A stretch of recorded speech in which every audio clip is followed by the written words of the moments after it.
Hey there, Michael and Mr. Mans. I wanted to make this video for you just to show you what I did to your baritone, Michael, to fix it, and so that you can do it yourself next time. So I've got it all working now.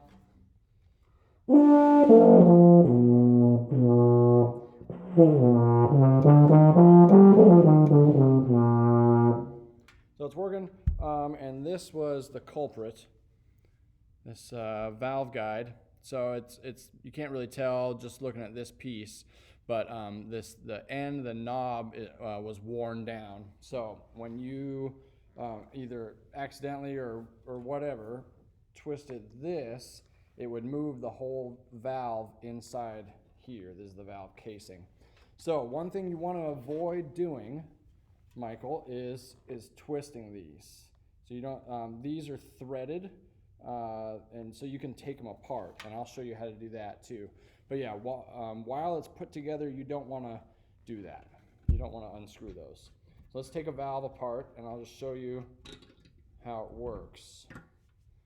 Okay, those little holes line up with the tubes here, and whether that valve is open, runs through different holes and then through different tubes, so it makes your baritone actually a different length depending on which valves you push down. So there's again the part I replaced. That's a new one. Okay, so here's what happens if you take this apart. So what was happening is this knob was worn down, and so when you twisted this, it would turn the whole thing inside your valve, and then the holes don't line up, so the air doesn't go in the right places, which is why it felt stuffy. So here's what happens if you take this apart. Unscrew that. That comes out. You can see it's threaded, so you don't want to mess with that. And then this all comes apart, okay? So there's the top. It's got a little felt washer there. There's the valve guide. It comes right out. Okay, so if this ever comes apart, that's what the top looks like. And then there's a little bump there. That bump goes in the little hole. Okay? So then I'll sit on there like that and just put it back together. I hold that on there, put the top on. So that part is threaded, of course, because it goes back on the valve casing. Okay, so make sure the threaded part goes down, line it all up, and then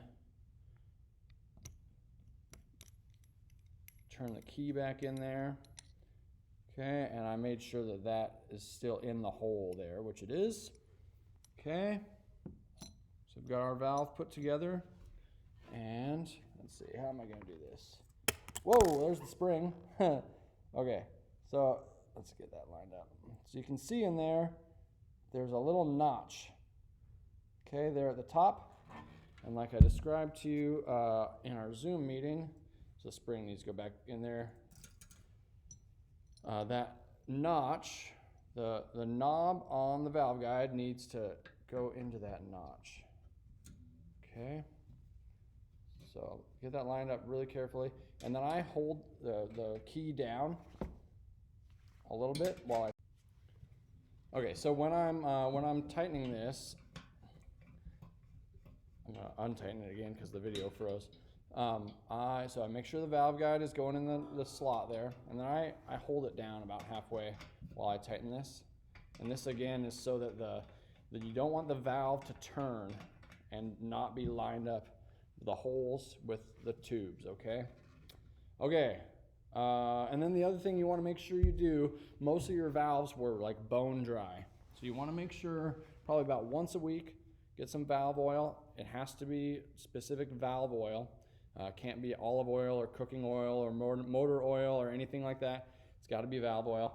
And just take the valve out of there and remember to get it right back in the slot, and just do like a drop on either side of the valve, maybe about once a week. Okay, so hopefully that helps you. And yeah, keep playing.